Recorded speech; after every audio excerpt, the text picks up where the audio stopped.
Pemirsa, kita teruskan dialog kita dengan Pak Yusuf Kalla. Ada yang menggantung tadi Pak. Di mana salahnya sekarang sampai jadi gonjang-ganjing bumi Papua? Ya tentu kita semua mempunyai saham yang salah, tapi berbeda-beda kan. Kita mungkin juga di Jakarta ini setelah Otsus kita tidak lagi mungkin dekat sering memberikan suatu perhatian, koreksi ataupun semacam suatu pembimbingan. Juga teman-teman di Papua di pemerintahan mungkin karena baru, ada yang tidak berpengalaman tiba-tiba jadi bupati, mungkin tidak tahu administrasi, uang dipakai kayak uang pribadi. Mungkin kontraktor di situ juga tidak diawasi, membuat daerah-daerah yang luas. Kedua, pikiran masyarakat sebahagiannya bahwa uang itu diberikan untuk sebagai konsumsi, tidak menjadi produktif. Itu juga, jadi semua bagian mempunyai. Polisi mungkin karena jauh dari rumah, tidak terlalu bergaul dengan masyarakat, ataupun tentara luas begitu. Jadi semua kita harus koreksi diri lah. Jadi semua itu. Tapi yang saya dengar Pak, real leader di sana untuk Papua bagian barat itu raja-raja, ada raja 4. Di tengah ada kepala kampung. Di pergunungan ada big man. Jangan-jangan mereka harusnya jadi bupati. Kalau sama saja atau cuma kesalahannya mereka kan tidak punya ijazah. Ya dia kepala suku mungkin ada bukan kepala suku, tentu juga peranan. Tapi pemerintah itu pemimpin informal. Satu pemimpin formal dia harus punya syarat-syarat tertentu.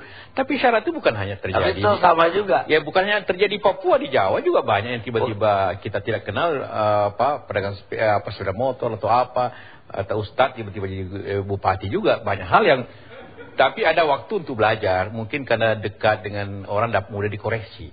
Tapi yang di Puncak Jaya sana, DPR-nya juga tidak tentu mengkoreksinya. Pak Gubernur tentu ke situ mesti lihat angin, lihat cuaca, tidak gampang. Kayak tidak ada mobil di Jawa. Jadi banyak hal lah sebenarnya yang kita harus buat. Tapi yang paling penting ialah pusat dengan bersaing itu memberikan target begini. Gubernur memberikan target bupatinya sudah jalankan. Saya dulu mendengar dari Pak Bah contohnya memberikan kepala-kepala desa itu, kepala-kepala kampung itu uang tertentu untuk menjadi motivasi. Takutnya itu tidak menjadi motivasi, tapi menjadi konsumtif. Itu bisa terjadi. Karena artinya mesti diajar lagi, dididik lagi secara bersama-sama, jadi konsumtif. Saya sering disampaikan, Pak, bagaimana sekolah tidak ada guru? Ya mestinya kan Papua, orang Papua sendiri jadi guru. Karena kita bisa datangkan guru 10.000 di Papua hari ini, dari Jawa, dari Sulawesi, dari mana saja, dari Maluku. Tapi kadang-kadang dengan situasi begini, juga takut juga, nanti tidak aman gitu kan. Jadi serba tanggung ini. Kayak dokter, banyak dokter tidak berani ke Papua karena masalah-masalah seperti itu. Jadi memang intinya, kalau sudah otonomi, maka dari sekarang harus dipersiapkan tenaga-tenaga muda di Papua itu dengan dana otsus yang besar itu untuk pendidikan yang betul-betul real yang dapat juga melayani masyarakatnya secara keseluruhan, tapi tetap dibutuhkan suatu kombinasi-kombinasi kebersamaan. Ada nggak kesalahan pemerintah pusat termasuk zaman Pak JK melihat, zaman Pak Harto juga melihat Papua itu seperti melihat Pulau Jawa gitu loh. Padahal di situ dulu ada situasinya berbeda. Tidak kenal bahwa cengkeh laku di Jawa, orang Papua juga sudah telan cengkeh contohnya dulu, sehingga kantor gubernuran dibikin kebun cengkeh juga. Ada juga. Itu ada maksud baik sebenarnya, walaupun tidak seperti itu. Kita mengganti semua orang menjadi harus makan beras juga masalah kesejahteraan kan? Itu juga kesalahan. Ya termasuk pemilihan gubernur, pemilihan bupatinya mungkin juga kita mensyaratkan seperti memilih bupati di Jawa. Ya karena kalau tidak juga baik, karena sistem birokrasi nasional kita sama kan. Jadi kalau berbeda-beda syaratnya juga namanya tidak. Ya tapi kan mereka tidak punya persyaratan formal, harus S1, harus. Juga yang keliru mungkin ongkos besar itu karena kita mentolerir suatu pemekaran-pemekaran yang terlalu kecil. Ada kabupaten di sana penduduknya cuma 15.000 kan.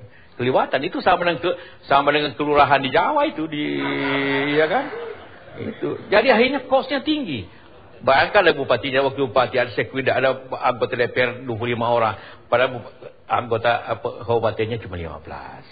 Baik, di sini banyak tokoh Papua hadir. Ada Pak Freddy Numberi, Gubernur Papua 1998 sampai 2001.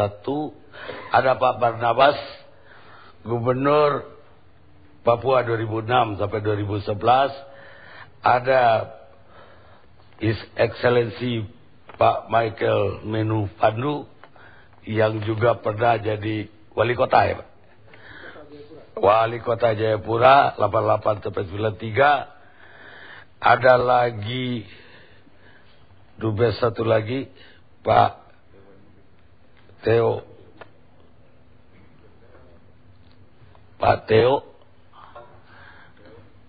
Kemudian ada Pak Dias. Saya persilakan untuk bertanya ke Pak Yusuf Kalla.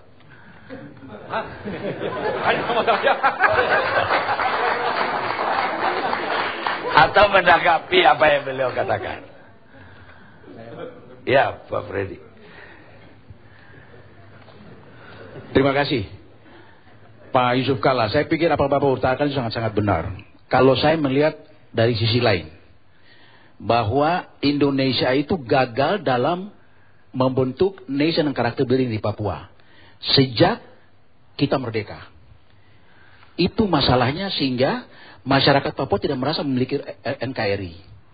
Jadi nation and character building ini yang harusnya kita dorong dengan bagaimana menyentuh mereka lebih pas gitu loh. Ya, saya ingin ambil contoh. Setelah 1 Mei 63, 3 hari kemudian Soekarno kunjungan ke sana. Pada saat itu dia umur 62 tahun. Dia pertama kali ke Papua dan terakhir ke Papua waktu itu, hanya sekali. Dia katakan, saya akan jadikan orang Papua tuan di tanahnya sendiri dalam bingkai NKRI. Terus ditanya, apa Bapak Presiden menyiapkan gubernurnya? Oh, saya sudah siapkan orang Papua. Ada namanya Eliezer Bonai itu, dia akan jadi gubernur pertama. Dan it's go on like that.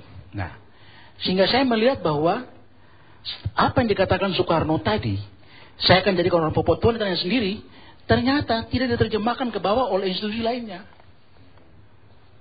Harusnya dia berpikir, Presiden perintah begitu, kira-kira kita melakukan apa ya?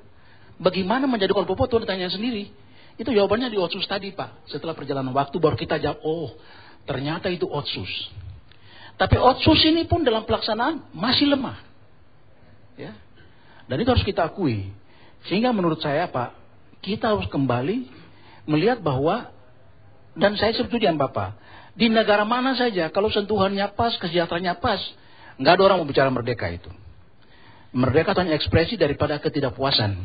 Termasuk jangan kita lupa, saya orang tua dan anak-anak kita yang saudara-saudara yang mati untuk merah putih, anak-anaknya sekarang bicara begitu. Padahal dia bapaknya mati untuk merah putih. Coba. So what is going on? What is wrong? Itu tadi. Kita tidak berhasil membentuk national character building di Papua. Bagaimana menurut Bapak? Baik, Pak. Salah ya. Karakter national building itu sangat tergantung kepada apa ya seperti sekarang saya hubungan antara harapan dengan kenyataan. Saya ingin juga tambahkan sekali lagi. Selama kita merdeka 60 tahun lebih, ada 15 kali konflik pemberontakan yang besar. Dari 15 itu 10 karena ketidakadilan. Mulai DITI, ketidakadilan, merasa tidak adil dilakukan. Apa yang terjadi di Papua termasuk itu. Sebenarnya kita boleh negeri ini yang besar ini, kita boleh sama-sama susah, sama susah. Tapi kalau kita menikmati, kita sama-sama menikmati. Itu intinya daripada keadilan suatu bangsa itu. Nah, Papua melihat bahwa ini suatu kekayaan kita di Papua itu. Maka apa yang saya peroleh, bagaimana menikmati itu. Tapi saya masih beli baju susah, masih rumah saya begini.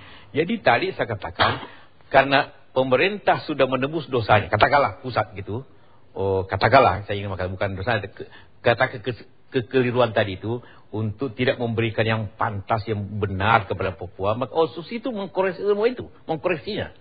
Jadi sekarang karena sudah terkoreksi sejak OSUS itu, maka pelaksanaan itulah yang harus kita lakukan dengan baik secara bersama-sama. Jadi pusat, daerah dan seluruh masyarakat melaksanakan itu. Mari coba, mungkin dibutuhkan sosialisasi yang lebih luas lagi tentang OSUS itu di masyarakat.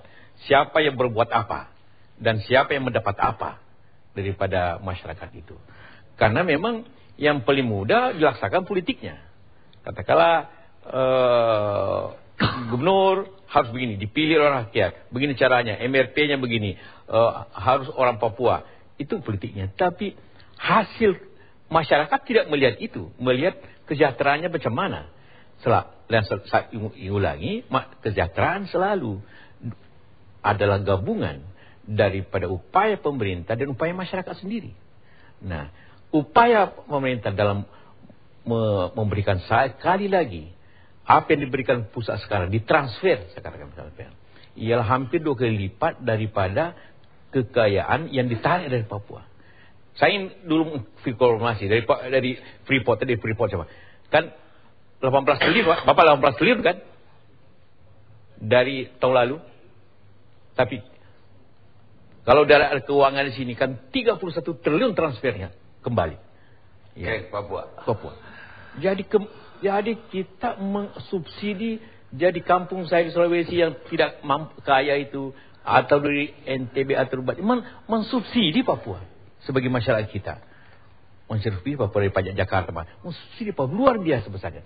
Tapi kenapa tidak sebesar itu? Coba bayangkan kalau orang Jawa Barat dikasih anggaran 400 triliun. Itu sudah makmur Jawa Barat itu. Karena 10 juta per kepala per orang.